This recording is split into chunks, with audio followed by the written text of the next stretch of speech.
Good morning, good afternoon, good evening, in the past, present, future, whenever and wherever you are. Welcome to another scene of The Living World of Darkness Changeling 20th Anniversary Edition. Our scene is set in Charles's high-rise Manhattan apartment. He's currently it's in the middle of the afternoon, and this time it seems to be that there seems to be a assortment of sandwiches from certain rolls to hand sandwiches to all sorts of manner of kind, from all sorts of assorted meats, veggies, all sorts of stuff just laid out on the table. Definitely one of those sort of like hole in the wall sort of sandwich restaurants, or quick, you pick up an order and go sort of thing. Definitely not Subway, but of at least a slightly higher quality. But he's definitely like going around, he's taking the place, adjusts the veil a little bit more, and sort of grumbles to himself at the fact of how have to at least wait until Sunday to take it off. And he's waiting for someone and is considering a lot of things about this meeting, considering the last time, or maybe not the last time, the time before. But he waits. And I'm guessing because they already had like a set time to meet, Brooke will get there slightly ahead of time, probably like 5-10 minutes before their agreed upon time, because early is on time is late, and late is unacceptable. So Charles will hear a little rapping on his door. He heads over, peeks out, sees it's her, smiles, and he opens the door in perfect host manner. Hello, Brooke. Can I take Charles? your coat or bags or anything that you wish? You can take this. And she actually has, I'm gonna say it's a bottle of probably scotch, single malt, and probably 20 years old. Oh. Now I know you didn't buy that, he says as he takes it and he guides her in. But of course I didn't. And he closes the door. Since your petals got a lot darker, I have to say that you've become quite more of a, well, I'm not sure whether or not you were more much of a risk taker before, or if this has just been an enhancement. I've always had somewhat of a temper. Though before it was generally only for situations where my sisters were threatened in some sort of manner. Well, considering all the things you've been through and the nature of things, you're at least with an adult right now, under supervision, he says, as he pops the top of it, and he goes into the kitchen and at least gets 2 scotch glasses and brings it out. To death and rebirth, the rare miracles of all. It's the way the world has been since the beginning. Tink. Tink.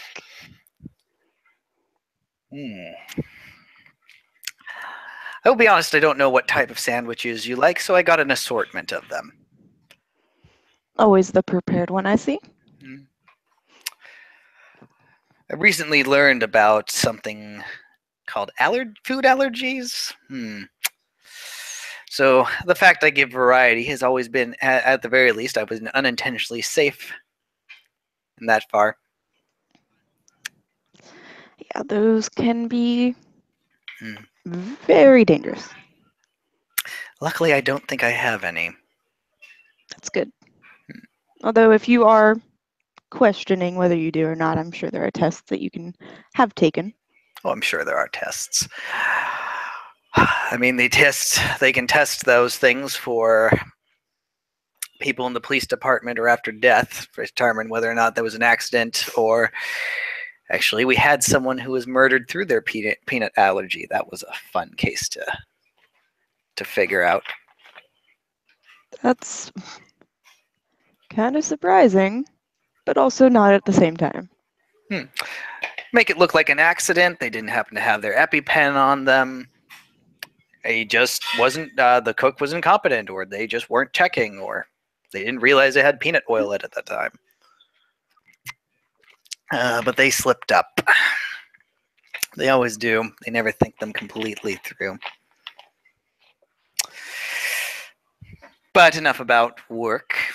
You requested this meeting with me, so please go ahead and eat, and perhaps we can pick your brain a bit, see what it is that you wish to discuss.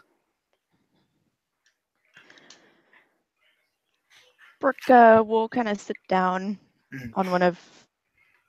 I don't exactly remember how the apartment was laid out. Yeah, there's the big long table near where the kitchen is. It's like a long dining room, the kitchen in the back there, and there's like a sort of square set of couches around like the TV or where the fireplace would be and stuff like that. So, so she'll get probably one of the smaller sandwiches because she did come here for business, not for eating. So just like little finger sandwiches, if there are any. Yeah, there's some. So she'll take one or two of those just to be polite, and then sit down and kind of motion for him to sit across from her. He takes his seat, still holding a scotch. He hasn't taken one of the sandwiches. I asked to talk to you to discuss the situation with Shea further, as you are the only person on the ladder of nobility, at least to an extent, more so than other people that I know. I thought it would be best to come to you to discuss what may happen, what could happen, how the changeling judicial system works. Because I still have a lot to learn, and I feel like, at least at this point in time, that is something of a priority to learn about. Well, that depends on the court and the house in question of how they'll handle those things. You'll find, as much as the system is very medieval, you'll find that in some areas it tends to be a lot more at least the judicial system will depend on the house and who is doing that. Sometimes it's about a trial by jury. Sometimes it's just a single judge who renders judgment based on what he hears and based on what he reads on the evidence. Sometimes it's witness testimonials. Sometimes it's none of these things. Well, have you heard anything about the specifics of Shea's, I don't want to say capture, but... You want to know who's holding her? Yes, and who would be judging over the trial. I don't know who will be judging over it, but I have a very decent idea of how I think the trial is going to be held. It is House Allele, very well known for politics, for debate and discussion.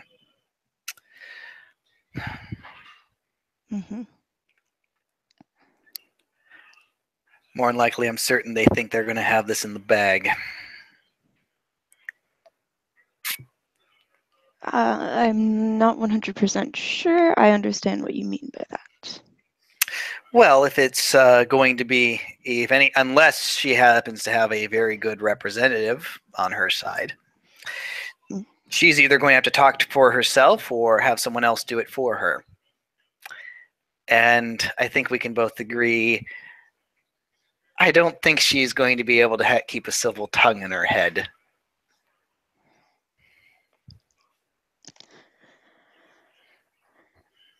Well, given what that tongue is behind, I would have to agree.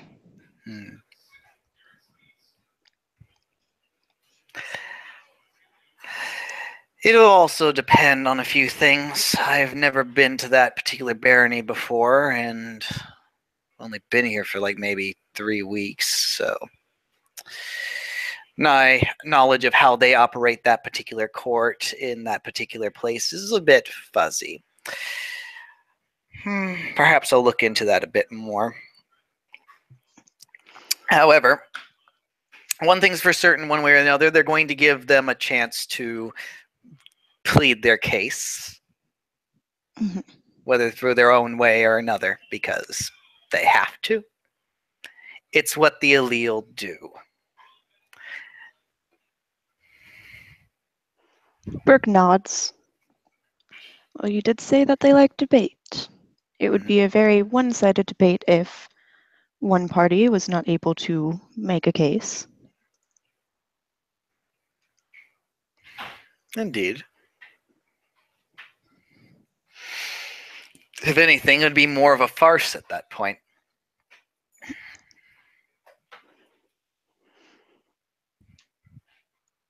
Is that uncommon? Not in the Farces? slightest. It's usually the more grander and higher situations that require a greater amount of debate and intrigue and blackmail. But since we're dealing there, they at the very least see themselves dealing with an individual who has no political leanings, no leverage of any kind. They can spin just about whatever they want. I'd be very surprised if they don't try to pin a few things that have been happening around the city on her, on top of what she did to you.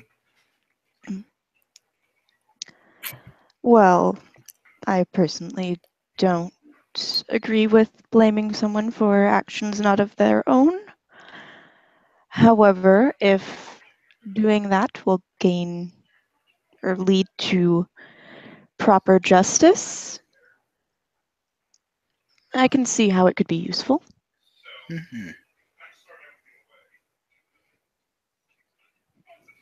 What do you want? If you don't mind me asking, what kind of justice do you think is worth? What punishment do you think is fitting for Shea for what she did to you? Well, given that I paid for ignorance and a lack of knowledge with death, and I wasn't even breaking the sheet, I would say that a permanent death would be proper. But that is just my opinion. A permanent death is probably unlikely unless they manage to pin a few other things and try to show that she is indeed the monster they want to try and make her out for. Now, like I said, I'm mostly speculating at this point, but it's not uncommon given the fact that we're dealing in a period of crisis that a scapegoat is needed.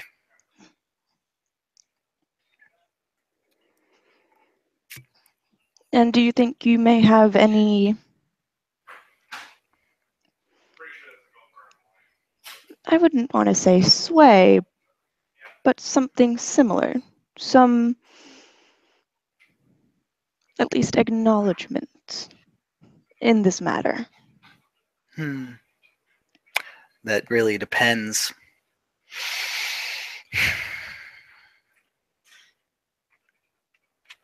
If I don't get involved, no, I don't have any sway whatsoever. But if I do get involved, then he smiles.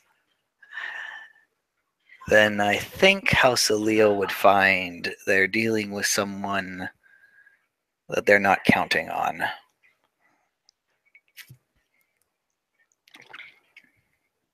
Well, that could definitely make things even more interesting than they already are.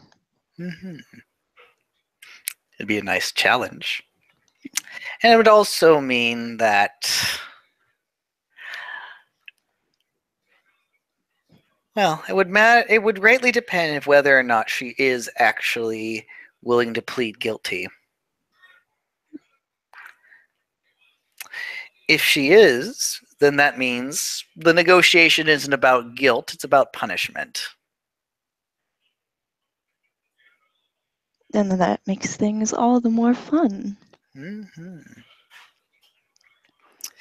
Now, I know you want a particular outcome. Unfortunately, as I said, it's relatively unlikely unless it goes a certain way. And, well, I can't state that I will be pushing towards a execution. I can at least suggest appropriate forms of humiliation.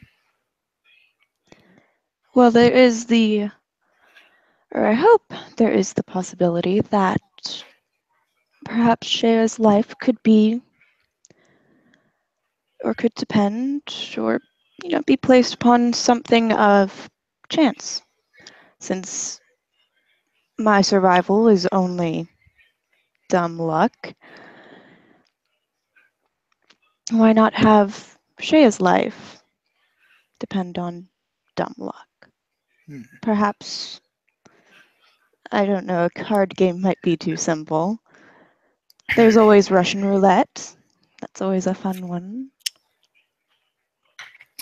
It's more than likely if they're going to want to leave it up to chance or fate, that if that's the ultimate decision that it goes to, they'll do a, what's the word, a FIA, I believe is what it's called. Basically a quest, a dreaming quest into high danger, and especially given the state of the crime. That's what it is, and it is up to the dreaming at that point on their quest. The dreaming ultimately decides whether they're guilty or not. And if they are guilty, then the dreaming exacts the just punishment. Or if they redeem themselves on the quest, then so be it. But it is a personal journey. There are rare exceptions, very rare exceptions. But it is usually a personal journey that they must undergo. One that they must go on alone. As I said, except in very rare circumstances.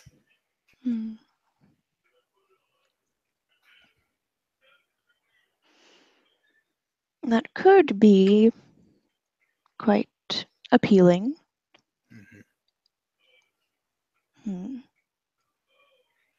Brooke just has this look on her face of thought.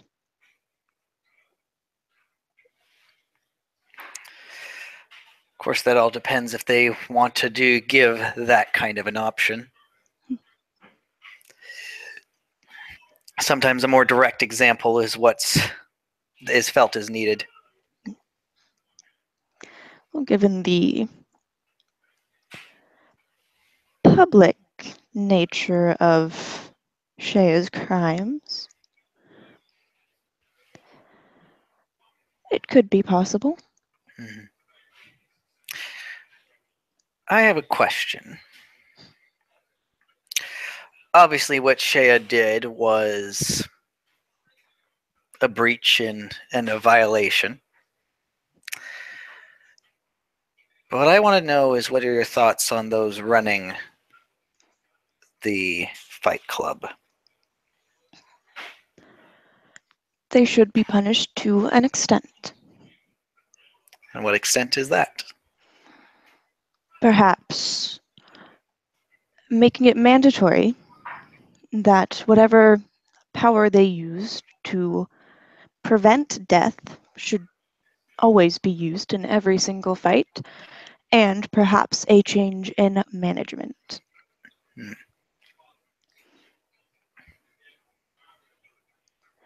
Because, as I do like to say, I don't want to blame others for the actions that they did not commit. Yes, the Fight Club was a venue, and it played dangerously with the lives of the combatants who entered. However, they are not fully responsible for Shea making the decisions to use her teeth. True. That decision was all her, but the option was given to her. It was.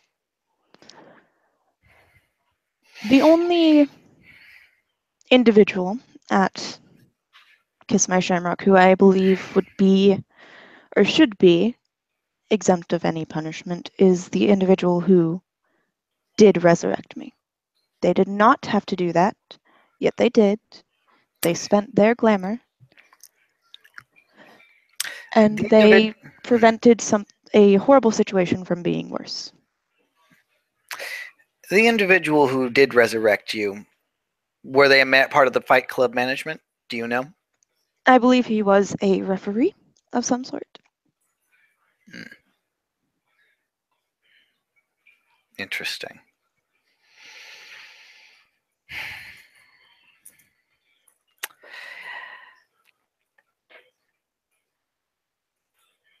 Will you be at the trial when it happens? I very well hope so. I plan on being there.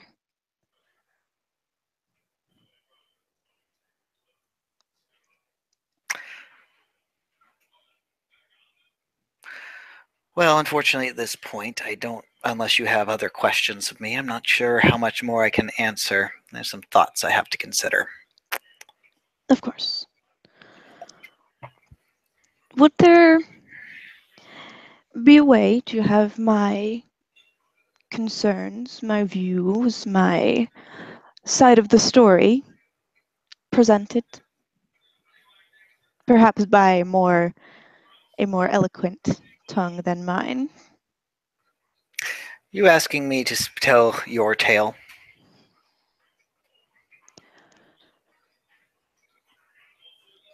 To an extent, yes. Though I would be willing to present it myself.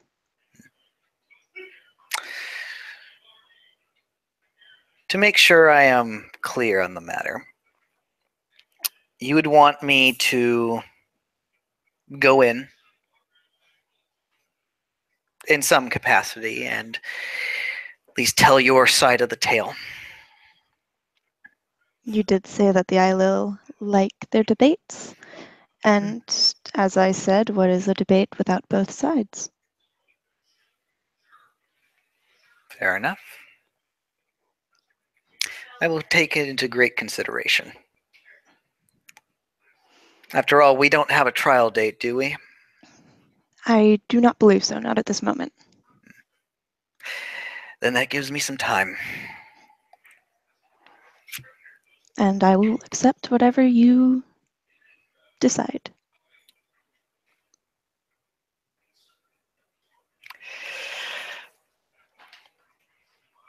One way or the other, I think it's going to be interesting. That is well beyond a doubt.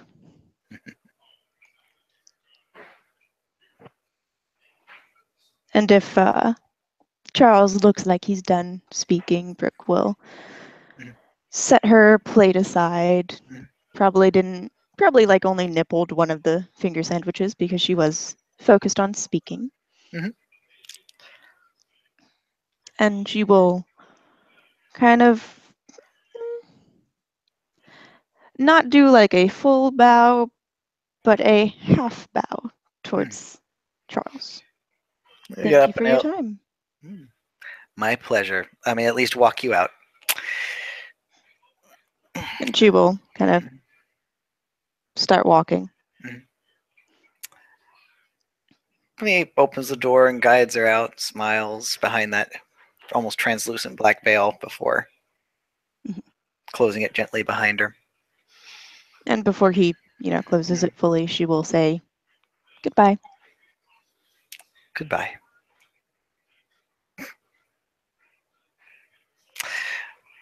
There's a long silence as he waits, and he goes further into the apartment as he considers for a moment.